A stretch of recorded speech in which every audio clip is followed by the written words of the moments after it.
Hello, astronomy students, and welcome to spring.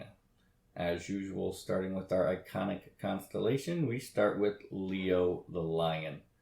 Leo is located here in the south, of course, on the first moment of spring, and you're looking for this backwards question mark right adjacent to this right triangle. Backwards question mark next to a right triangle. When traced out, Leo looks just like this. Two very distinct shapes, a backwards question mark and the triangle. And then when looked at the picture, you can see that the question mark is the head. I like to think this is the tail, the triangle is the tail, but they have it as this, whatever, however you want to picture it. But this is our iconic constellation of Leo. It is also a zodiac, so some of you may be Leos out there.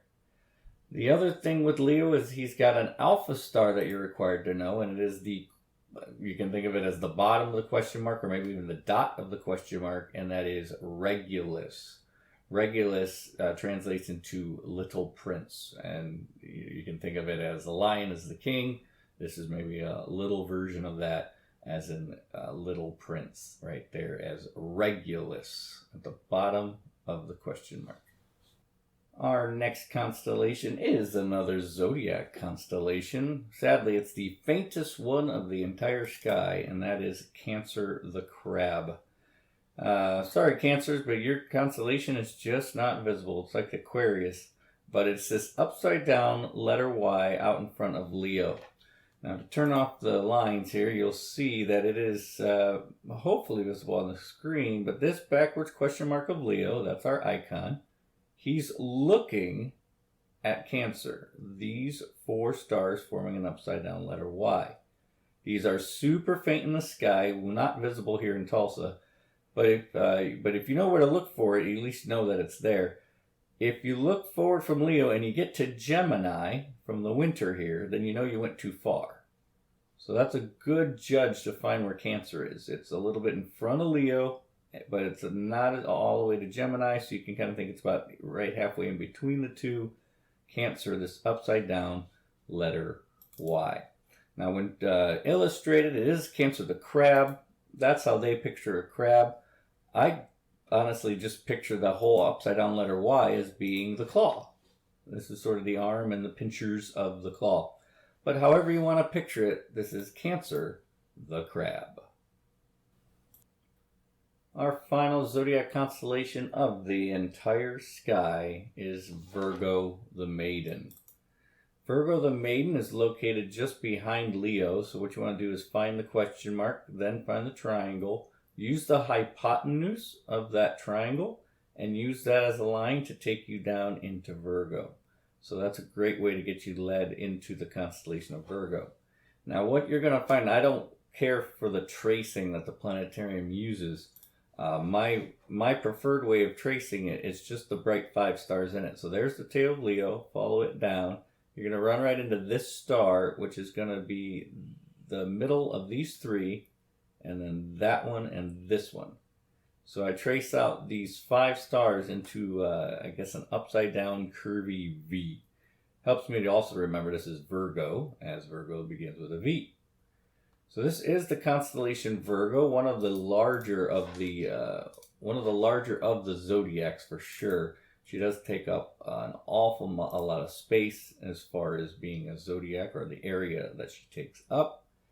She also contains an alpha star, and this is a very popular one, and that is the star Spica. Spica translates into grain or wheat, because Virgo was very often seen as the goddess of farming in many cultures, which should make sense if she shows up in the spring. So that is the constellation of Virgo the Maiden. Our next constellation is the largest constellation of the entire sky, and that is Hydra the water snake. Hydra, if I show the borders here, you can see takes up an awful lot of area, and it just happens to be, mathematically, the most area of any other constellation in the sky. So even though spring is relatively small sky, it's got at least a gold medal in containing the biggest constellation. To find Hydra, it basically underlines the entire spring sky.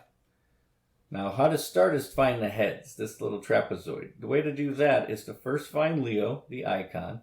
Use that to find Cancer, which is halfway between Gemini and Leo's head. So right there's the upside down Y. Once you find Cancer, which is hard to do because it's so faint, we'll go down from that Y, and you'll see that you'll be right there at the head of Hydra. Once you're there, just follow these line of stars here, then down, then over and down, and keep on going pretty much right into the horizon until you're traced out and underline the entire sky of Hydra. Very cool constellation. Hydra, mythologically, is a multi-headed water snake. If you cut off one head, you get multiple heads in return.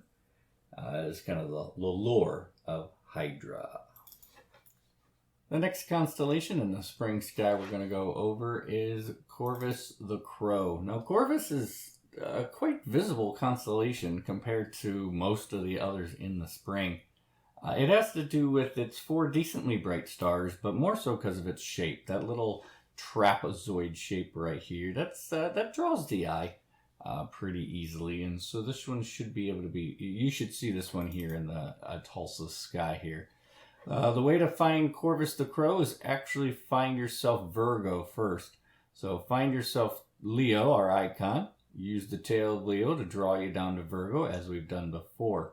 And once you're on Virgo, simply follow this part of the V pretty much straight down, and that takes you to Virgo. That takes you to Corvus, these 4 stars in a trapezoid shape. Now, Corvus itself is a crow. Now, looking at just the shape there, that's not going to show you much of a crow. But with the picture, you can see that it's a crow. You just have to be told that it's a crow because nobody's going to really see that. But we'll go into the story of why Corvus is located where it is and why he's looking the way he is in just a moment with our next constellation. That next constellation is Crater, the cup. So if I get rid of the name here, you can see a cup pretty easily there. Think of it more as a chalice, those old jeweled, usually made of metal cups used by royalty, kings, and such people like that. So you can see obviously a picture of the cup right there. This is the handle part down there. When shown the picture, you can see it's a very ancient and beautiful cup like they would used to use. And this is Crater, pretty easy to remember because it sounds very similar to, craters on the moon. And those are bowl-like shapes, like a cup. So it's pretty easy to remember. The hard part about Crater is the fact that it is a super faint constellation. Right here, even on the planetarium dome here, this is pretty faint. You have that very small U shape right there, little trapezoid forming the handle. It's pretty faint, but it's right next to Corvus the Crow, which should make it easier to find. Now, what do a Hydra, a crow, and a cup all have in common, or what brings them together? And that is the story that we're about to tell. And it all begins with Corvus. Corvus the Crow, he is the pet of Apollo. He's the pet of Apollo, and Apollo tells him or commands him to go fetch me some water. Take my cup, Crater, and fetch me some water from a nearby river, which is represented here by the Milky Way. You can see over here. Well, on his way to a Milky Way, or on his way to the river, he gets distracted and finds some figs in a tree and decides to gorge himself on figs for a while. And you can see he's actually pictured eating figs in the picture, and that's on purpose. So he comes back to Apollo far later than than Apollo expected. And so, Apollo brings up, whoa, what took you so long? And the crow fabricated that a Hydra, a water snake, prevented him from going into the water to fill his cup.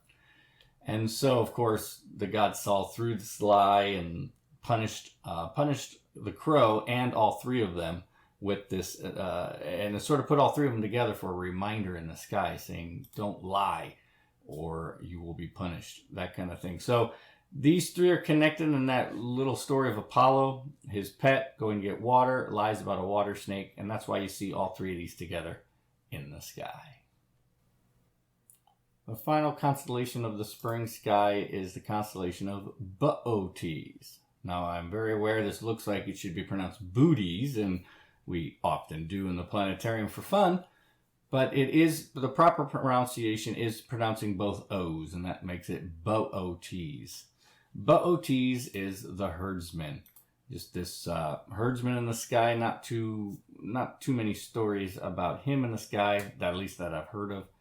But Boötes himself we learn him because of his bright star, really. Now, first off, finding Boötes is quite easy because he forms a very familiar kite, I think is the best way to say it, the kite shape. Go from the three bottom stars of Leo here, follow those three stars right in a line that leads you to the bright star here. From there, just go up, over, and down, and you can see you draw a pretty good kite. It's pretty easy to see a kite sitting in that little space right there. So that's Boötes the herdsman.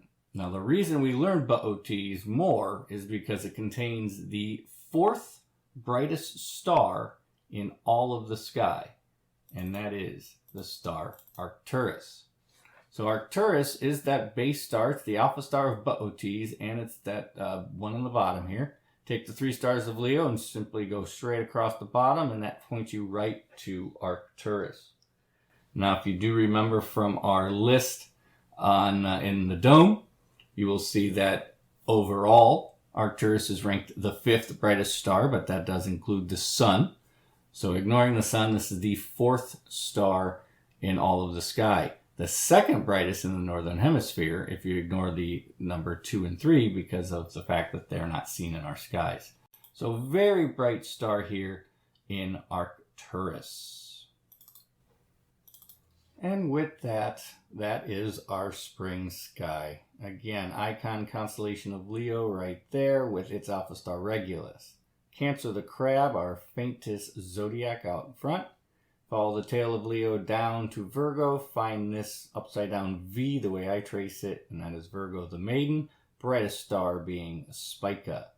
Then the story going from Leo, going straight forward to Cancer, going down to the heads of Hydra, and then basically underline the entire spring sky for Hydra, the largest constellation in our sky.